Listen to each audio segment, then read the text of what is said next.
Hey, what's up? Andrew Kramer here with VideoCopilot.net, and welcome to a very exciting tutorial. Today we're going to be taking a look at integrating some 3D animation with some live action footage. We're not using any 3D tracking or match moving. We're going to be using After Effects, and we got Sam Loya, so that's always a good thing. And when he's committing suicide, speculatively, that's also a plus. So let's take a look at the scene. We've got Sam up here on our 3D ledge. We've got the lens flare, and we've got some traffic, and wow. Now, don't worry, he's not going to kill himself because we didn't have the budget, but we did send him to the future. I assume the future is exactly the same. Only difference is there's more cars. Now, I will tell you this, that this video is actually a demo video that we sent to Bruce Willis when Sam Loya was trying out for The Fifth Element. And he was going to be the supreme being, or the fifth element, but he didn't want to dye his hair orange, and so there's a whole dispute. And the fact that he was not a woman was not that big of a deal, actually. All right, let's go and get started. This is going to be it's going to be great. So we have some footage of Sam on a green screen. Bam! Look at this. Got some money over here in the corner. That's how much we paid Sam. It was like $5 plus $2. So what we have here is a camera on a dolly, and we're sort of flying over the top of Sam. We've got a track marker there. Now on the website, we have a little behind the scenes video where I take this shovel and I beat Sam to death. But you can also see the other equipment that we used, like this crane and the tripod, and it's also on this dolly, and that's the shot that you end up with. So you can check that out. Go to the website, the blog, and we have the blog show, and there's a couple episodes there. You can check out, close that down. All right. So this is what we're working with. So let's take that footage, drop it onto a new comp, and the first thing we'll do is we'll key out everything else. So we'll choose Effect, Keying, Key Light, and we'll take the screen color, and we'll click in here. You can hold Control so that it'll sort of sample a range of like 5 pixels. And let's see what we got here. It's a little messy. It's not perfect. We'll turn the screen gain up to maybe 110, and that gets rid of a lot of stuff. So that's actually pretty good. Now we are losing a bit of Sam here. He's kind of disappearing, which isn't necessarily a bad thing, but you know, assuming this were like a talented actor, we'd want to fix that. So all right, try to focus here for just a minute. Me and Sam, we just had lunch, and I told him I wasn't going to say anything bad about him in the new tutorial. Well, he's not here, so we will say whatever we want. All right, screen matte. Now the first thing we'll do is we're going to change the replace method from soft color to source. I usually like to do my spill suppression manually if I need to, because sometimes it'll introduce some weird artifacts. Now I want to go ahead and bring the clip white amount down just a little bit. And you can see that reintroduces the opacity in the area where it was kind of going away. So we just kind of bring that down until that's filled in a little bit better. Now we might also turn up the clip black amount just to get rid of any residual. And if we change it from final result to screen matte, we can kind of see what that's doing. We're basically looking at the alpha channel, and by adjusting this value, you kind of can get rid of the gray area, and so that it's a solid matte. And go back to final result. I like to have a little bit of information on what's going on. Sometimes I don't know, but in this case, I clearly don't. Now we want to screen pre-blur it, so we'll make it like 1, and that'll just soften the edges a bit.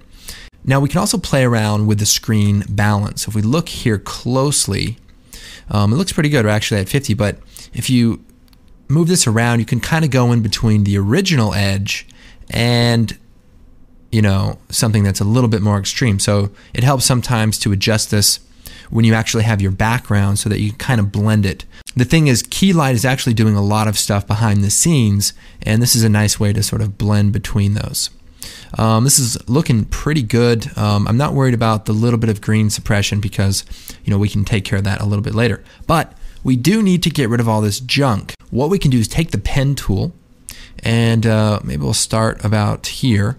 And we basically want to mask Sam out. So we could take everything out, or we could take Sam out and reverse it. So we'll just create a shape around there so everything kind of goes away.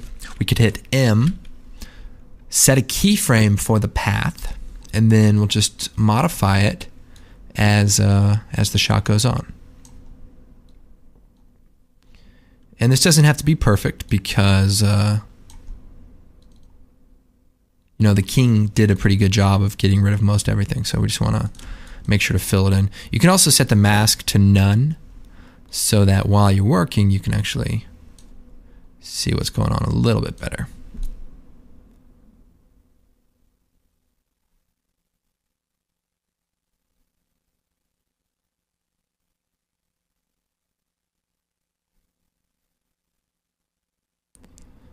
Okay, I think we're in good shape. We'll set that to add, and we'll go ahead and move on to the next few steps. So next I'm going to go ahead and create a null object. So we'll choose Layer, New, Null, and we'll leave it as 2D, and this is going to be our ground track.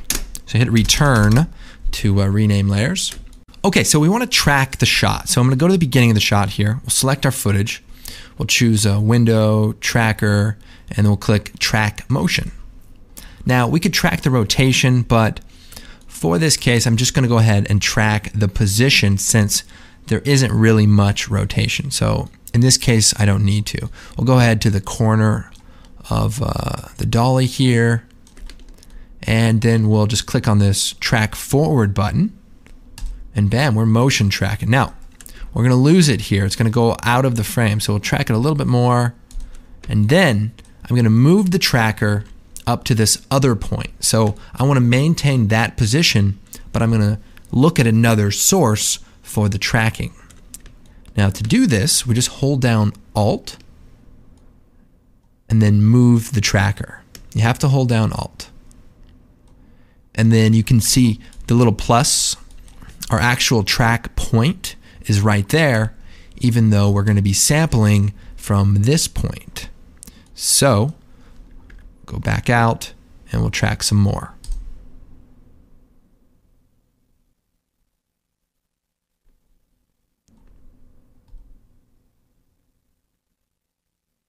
Okay, when it's done, we'll edit target, make sure we have that null selected, we'll hit OK, and apply. And yes. So now what we have is a null object that's going to stay linked to that position. Very nice. Now what makes this technique work so well is that the dolly stays exactly the same distance away from the ground, or I should say the crane does. It's looking down and it's staying parallel with the floor. And what that allows us to do is cheat a 3D camera move. So let me show you how that works. What I'm going to do is hit F4. I'm going to make our ground track layer a 3D layer. And when I do that, nothing changes. It's just still right there on the floor. Then I'm going to create a new camera. Next, I'm going to get a glass of water because I'm thirsty. You can skip that step. Preset, we're going to use 24 millimeter, pretty close to what we shot with, and we'll hit OK. Now I'm going to go to the beginning of the animation. Now the next step is kind of important. What I want to do is parent my camera to the tracking data. But the tracking data is sort of backwards for a camera. So what I need to do is hit U. That brings up the position. Better yet, we'll just bring down all of the transform options.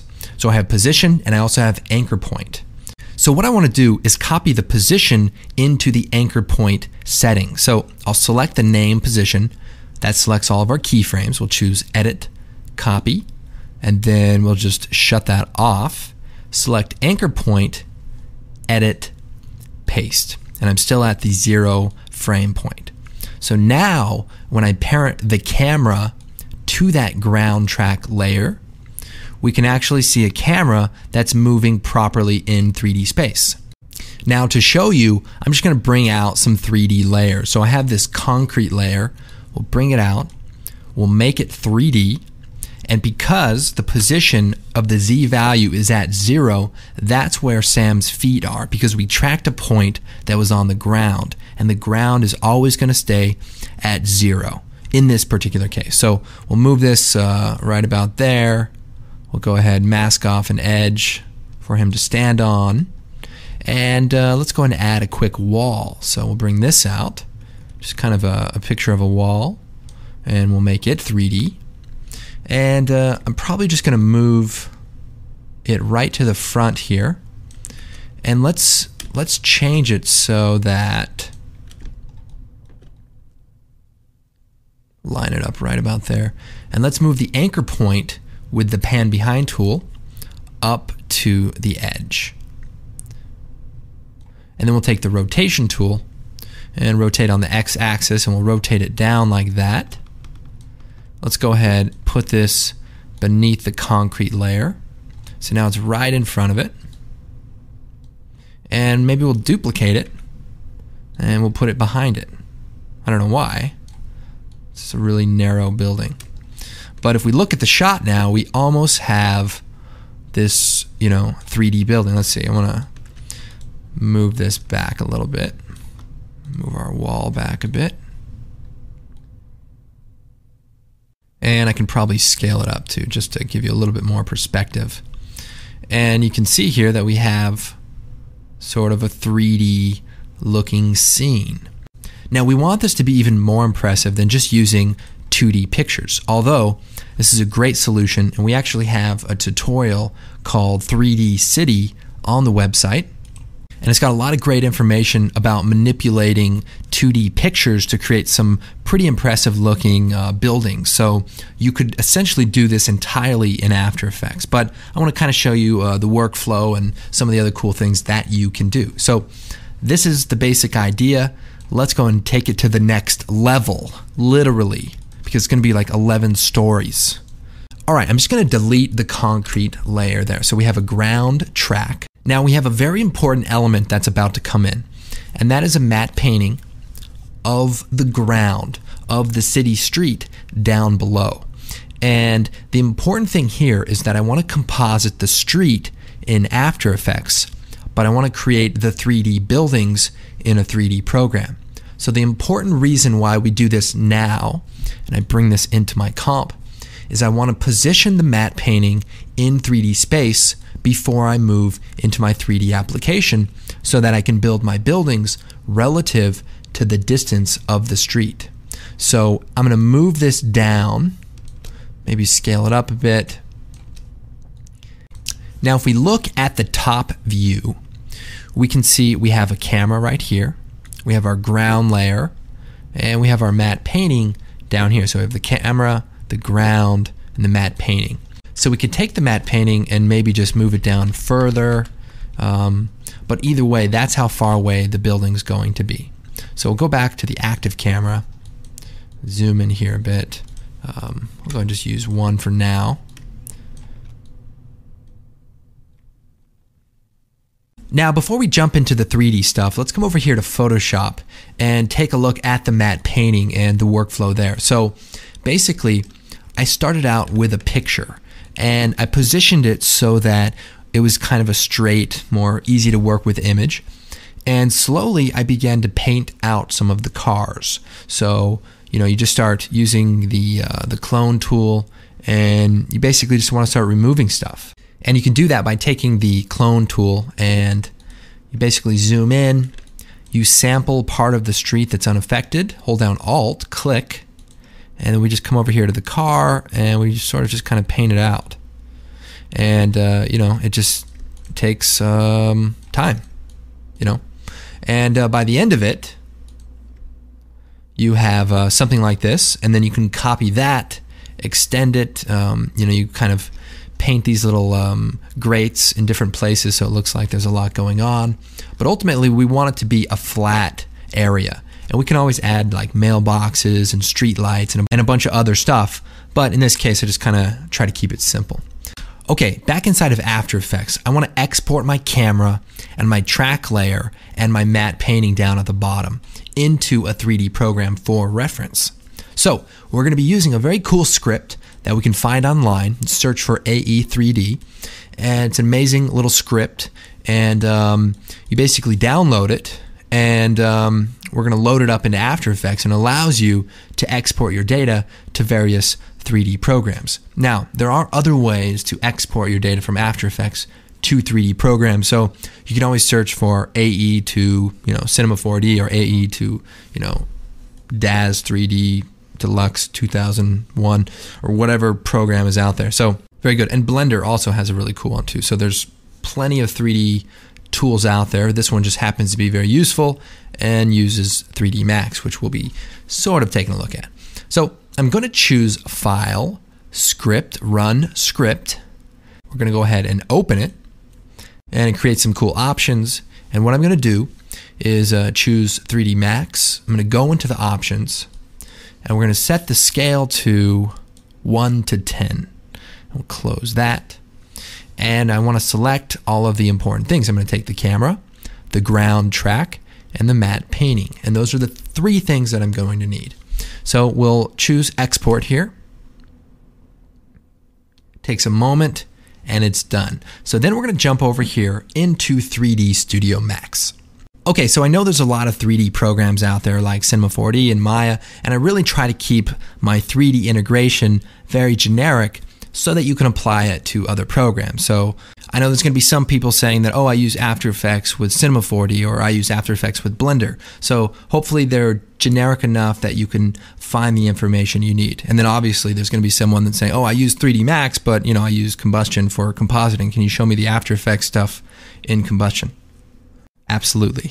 All right, let's go and get started. We're in 3D Max here, and I'm going to bring in that script that creates our camera and the null object. So we'll drop that in, and automatically we can see we have a camera, we have the null object that's at the ground plane where Sam is standing, and then we also have another null object that represents where the street level is. So our buildings need to go from the bottom of Sam's feet all the way down to the street level. Now, we could make a building, we could model a building, or we could buy a building, or we could make like we're buying a building. But what I did is actually designed a single level of a building that we're going to use for this tutorial. So we'll bring that in. It should be part of the download as well. And let's see, we'll take a quick look at it. It's basically a two-sided building. Let's go edged faces there. And you can see it's just, it's partial. But it should be everything that we need for this tutorial. So we'll select the building really quick. Come over here. We're going to affect the pivot center to the object. Then we'll uncheck Affect Pivot. And then we're going to move the building. So right click, and we're going to move it over here.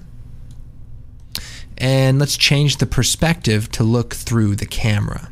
So now, if we move forward to the end here, we can see our building. I'm going to go ahead, move it up here, maybe slide it over.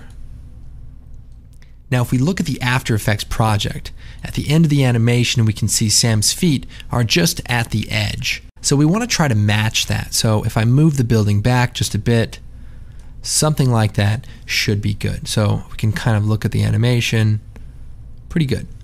Now, we'll zoom in here. The top of the building is lined up with that null object. So that's the ground level. But I also want to go ahead and duplicate our building. But before we do that, let's go ahead and add some textures and make it look, halfway decent. So we'll hit P, select the building, and let's rotate around to the front here. And what I want to do is go over here to the Modify, and we're in the Editable Poly mode. So I'll go ahead and take the face selector, hit Control A, which selects all of the faces, and then we want to come down here to the bottom where we have Set ID. And this is basically a way to say, this is a wall, this is a glass window, this is a pillar. It allows you to select faces and designate them in a certain way. So we're going to set the ID to 1, which is already set. but I also want to give an ID for the windows. So we'll show the edged faces, and we'll control click on all of these window faces.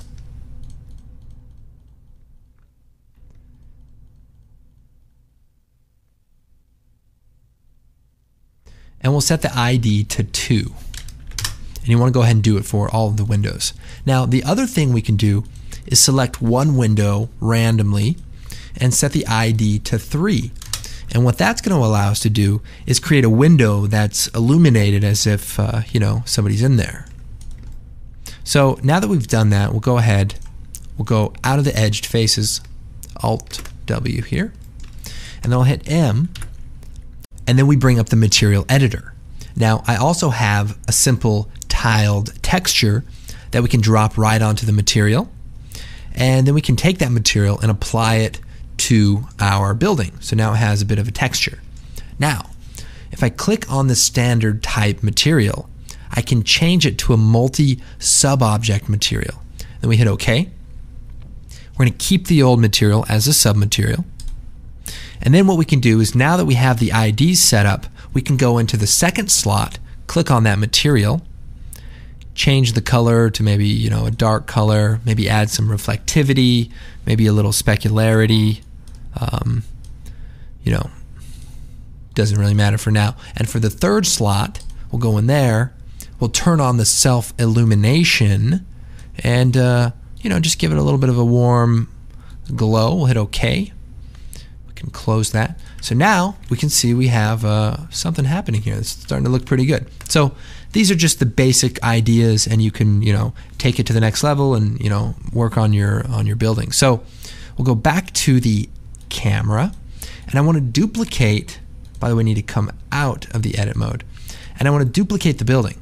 So if we hold down Shift, drag it down about right there, we're going to make a copy. Let's say we'll make 3 copies. We'll hit OK. So now the building goes all the way down, but does it line up with the bottom? It actually goes past it. Now, we could take this last building and delete it and maybe just have 3 stories, or we could take all of the buildings and scale them down. We'll move them so that they're right between the ground and the top. And then I'll go ahead and move the building back into place where Sam's feet are going to be standing. And we can cheat this some more. We could scale the building, make it a little bit thicker, move it over about right there, something like that. Now the next thing we want to do is duplicate the building. So we'll hold down Shift again. We can slide it over, copy it. We can make a few more buildings this way, and we probably want to rotate them so that the finished sides are facing the camera. And then we can hold down Shift, duplicate it again. We could put 2 buildings together so it looks like one building, so that they don't all look exactly the same. Or we could delete the top off of one of the buildings so that we have some varied levels.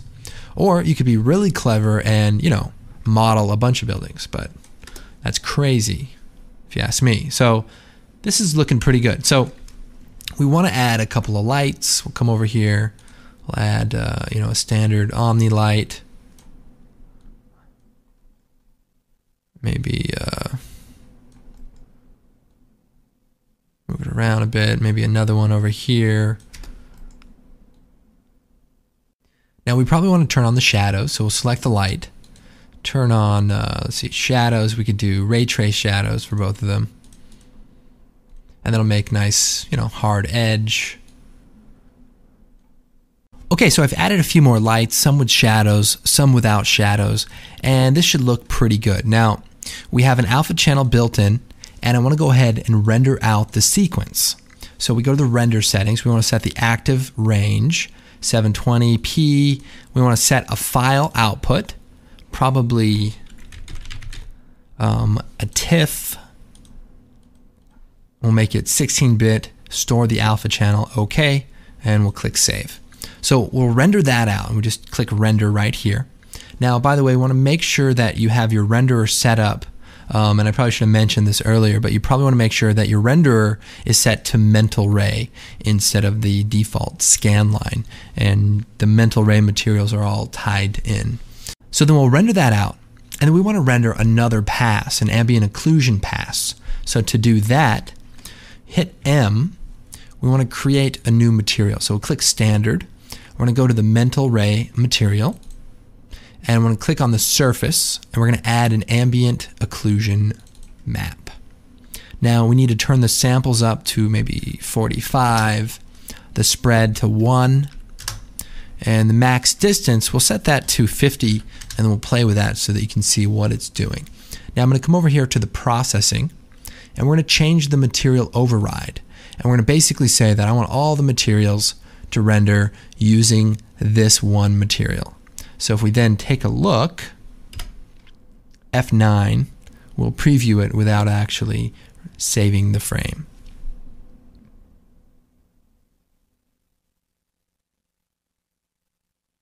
So here we can see sort of a nice ambient occlusion pass where as the model gets closer to the edges, we get a little bit of shading, and it just helps create contact at the places where the mesh kind of comes together.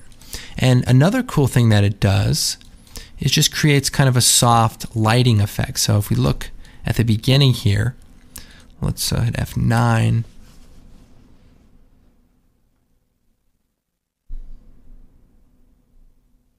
You can see that we have a little bit of soft shadows happening. So that's really nice. Now we can turn up the max distance, or we could turn it down to say 10. And if we preview that, F9,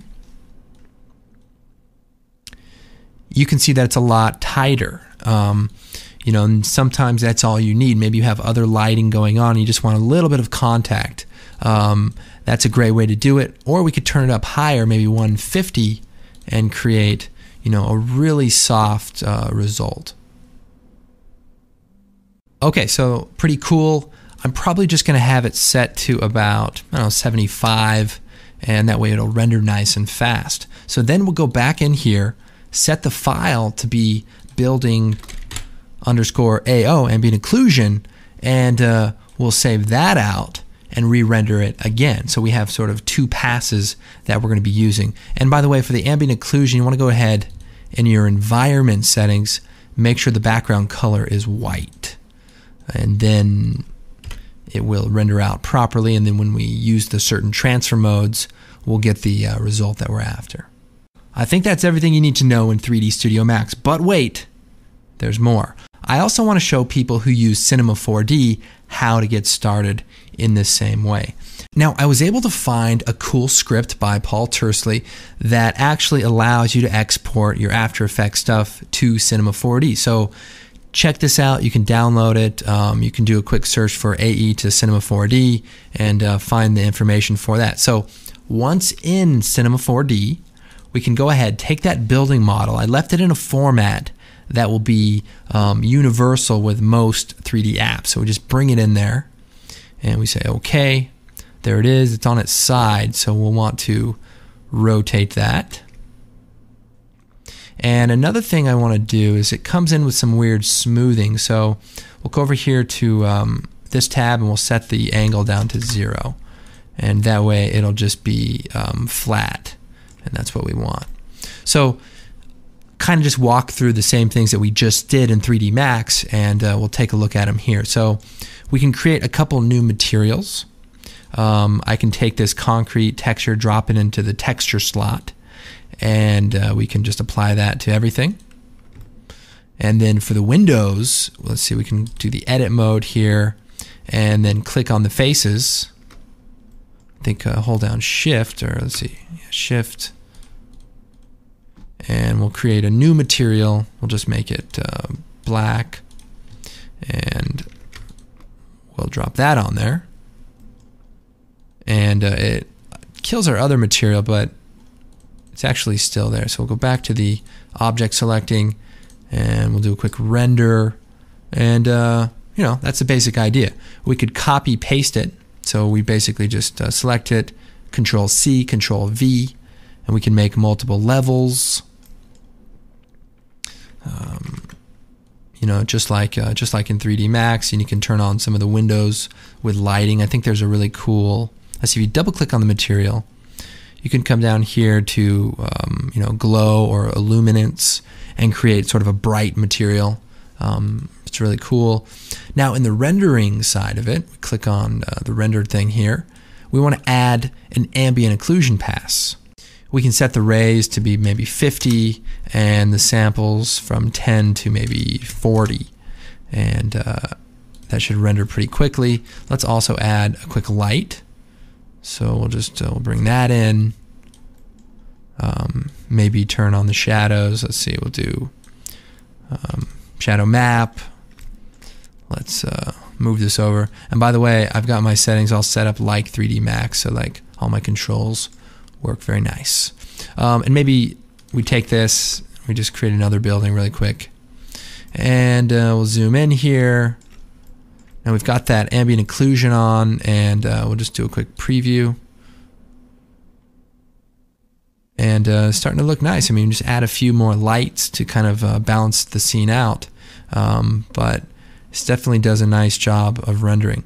Now the other thing in the render settings, we'll go into the general, or the output I should say, and we'll do 1280 by 720. We'll make it 24 frames per second. And then there's some other multi-pass options you can set when you're actually rendering it out. So let's see, save. You can set this all up, include the alpha channel. And for the multi-pass stuff that will come out in that format, and then the compositing project, you can set it up for After Effects, and it'll include all of the levels and everything already put together. So I won't get into that, but only because it does such a good job that I would just make it worse. But that's the bottom line. Control R. I'm getting a lot more familiar with Cinema 4D, and I've been, I gotta say, I've been digging it. I've been able to think about what I want to do, and for the most part, I've been able to pull it off, you know, relatively quickly. So that's always a good thing. All right, so we're back in After Effects, and I'm excited because we've done all this work and we haven't seen anything yet. So finally, we have some stuff to composite, and I've imported our 3 sequences. I've interpreted the settings so that they come in at 24 frames per second, and we'll hit OK. And that matches our footage. So we have our building. We'll bring that out above our matte painting, and look at this. Sam is on a building. It's great. And we have the ambient occlusion pass. We could bring that out. We could set the transfer mode to multiply.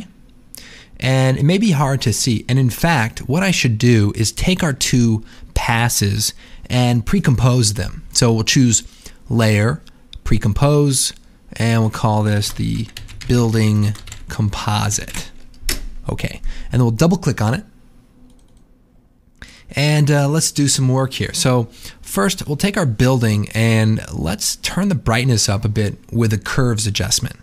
So we'll add that curves, punch it up a bit here.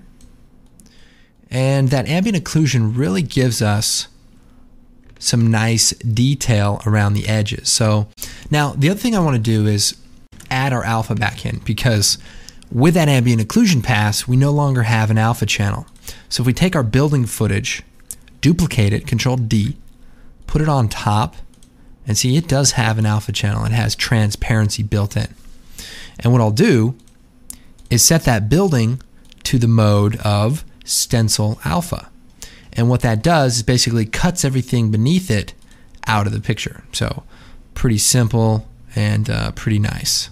Now one thing that can come up is we can start to see a little bit of a white edge around our alpha. And what we can do is just create a black solid, put it at the bottom, and what that will do is basically get rid of that white blending with the empty pixels. And it's basically the ambient occlusion pass by itself is white. And what it'll do is counteract the ambient occlusion white from fringing over that edge. So you can kind of see the difference there.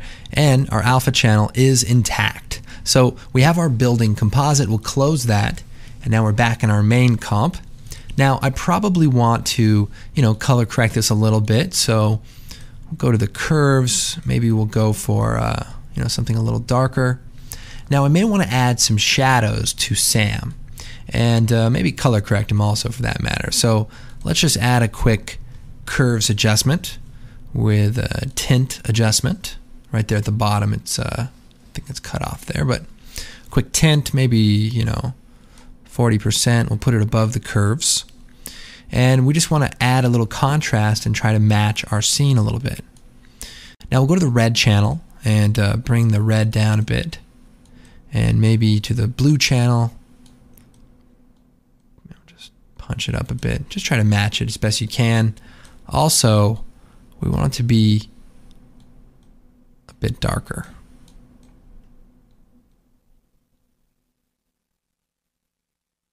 And obviously this is a bit stylistic, but you want to try to match your scene as best as possible. Now, I also want to add some shadows to our ledge here. So let me show you how we would do that. Let's create a black solid. We'll put it below the SAM footage, hit F4, make it a 3D layer, and basically what we want to do is overlap it with the ledge. We'll shut it off, and we're just going to create a shape around the ledge.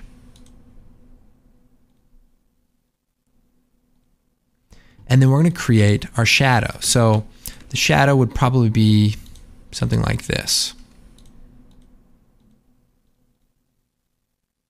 And we'll hit M. Now we'll take that second mask and make it first.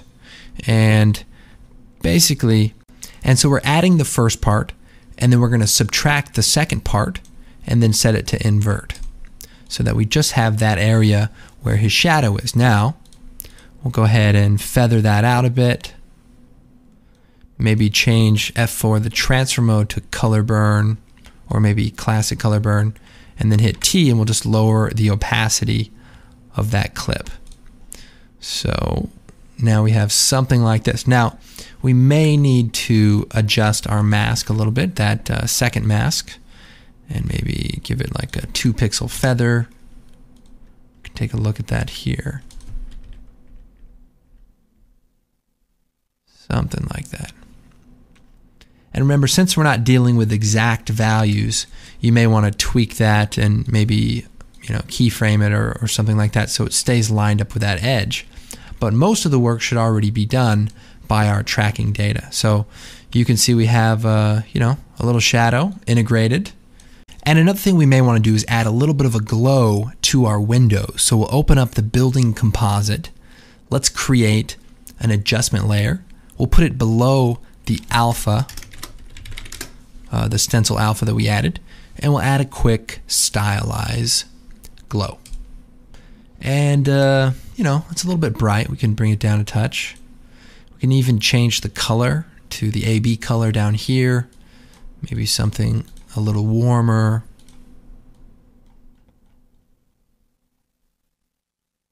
Something like that. So we'll go back to our comp here. Okay, so now I want to start working on the traffic down below. So let's pre-compose our matte painting. We'll choose Layer, Pre-compose, and we'll call this, Street. We'll move, we'll leave all the attributes. We'll hit OK. So when we double click on it, it'll be the original size of the comp. Now, if we go into the comp settings, remember, our street wasn't quite long enough. So let's turn this up to maybe 2800. And let's see, we'll slide this over. We'll duplicate it, and we'll slide the copy over. Let's just make sure that that's long enough. And it's pretty close. We'll move it over there. I would say that's pretty close. This should work for now. So we'll go back into the street comp. Let's figure a way to blend these together. So we might, let's see, we'll put this on top. Something like that. And go back. Okay, so that looks pretty good. And we'll work on the color correction in just a moment. But let's jump back into the street comp. And I need to add some cars and some lights. And we just want to add some activity down there. If anyone came to the presentation in LA, there's this idea I had for this collection of pre-keyed hobos that you could composite into the shot. They're walking around, maybe they have a little fire. It's a pretty good idea. So think about that.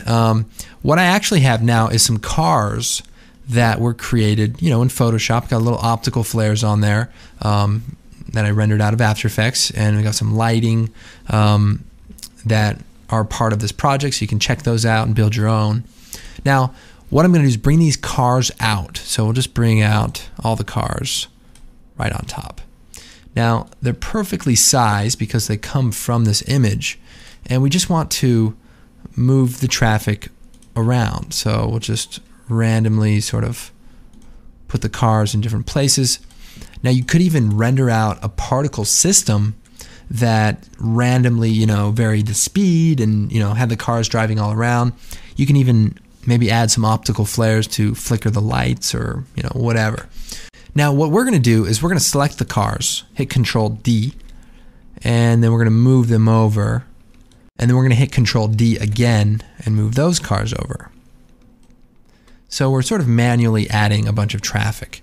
And then what we can do is we can create a null object, take all the cars, parent them to the null object, and then we can just sort of animate this null object. So we'll hit P, we'll go to the beginning here, we'll hit P, set a keyframe for the position, we'll move forward, and then we'll just, slide the traffic. So, you want to play with that to get the speed right. You don't want them to be too fast, you don't want them to be too slow. But then what you can do is, duplicate more of the cars, slide those over, so that when the cars in front go off of the frame, there'll be more cars to follow. And then to really make it look good, you want to go into, variable individual cars and keyframe the position as well. And now there's expressions and other things that you could do, but I figured this would be the simplest way to demonstrate this for the tutorial. So what I've done is I've just self-animated a few of the cars so that there's a little bit of randomness going on. So like this car is a little bit faster. We'll keyframe the position so that it speeds up quicker than the other cars.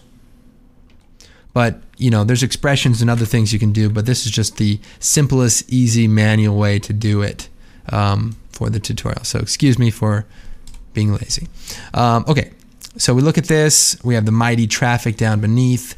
We probably want to add some color correction. So play with that a little bit there. Maybe, just slide this around.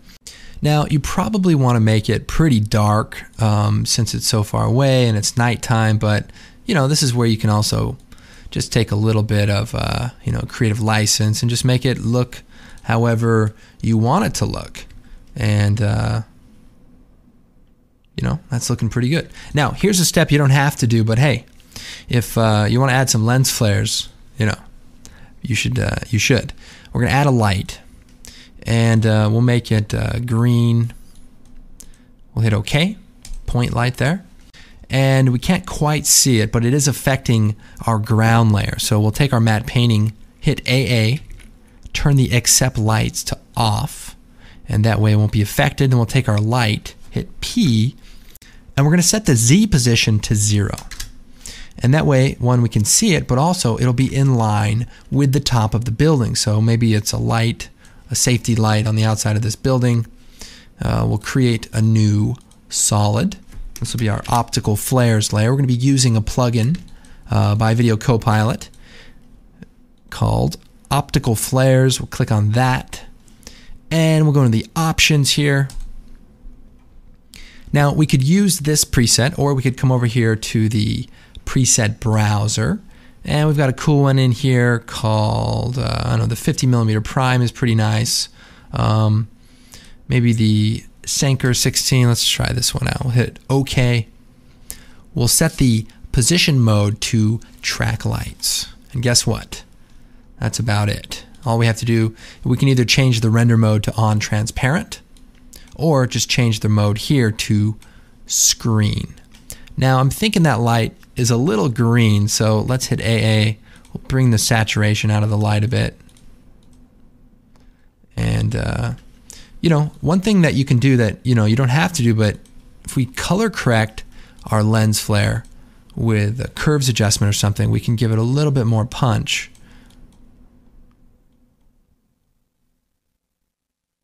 You know, and maybe even add a touch of flicker, maybe, you know, 35, and just turn that up a little bit so that the light just has a little bit of life there to it. We can take a look. You know, we could duplicate the light, and, you know, we could add, you know, another light maybe on the building across the way. I mean, this is just insane. Like, why do you need these lens flares? They're unnecessary. They look cool, that's why. You know, we could go in here, we could play around with some of the other presets, like this JJ one's really cool. You know, tons of elements, lots of stuff going on. We'll hit OK. Now this one's a bit bright, so let's bring the brightness down a touch. You know, this is the part where you can start having fun and just experiment with some different colors and some different looks. It's a lot of fun. I think that's it. I think we've covered a lot of things. Now, obviously, we have the 3D cars flying in the other example, and all you need to do there is just move some of the cars in Z space inside of the main comp that includes the camera, and then you actually have cars flying around. And of course, be sure to visit the website. We've got cool stuff happening on the blog, lots of cool activity in the forum. And if you want to help support the site and add some cool lens flares, we also have a great plugin, Optical Flares, and you know, there's just a lot of cool presets and just a lot of cool uses for that plugin.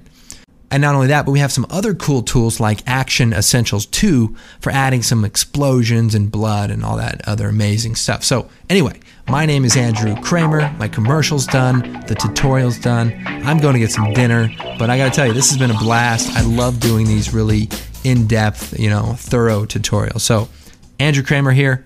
We'll talk to you later.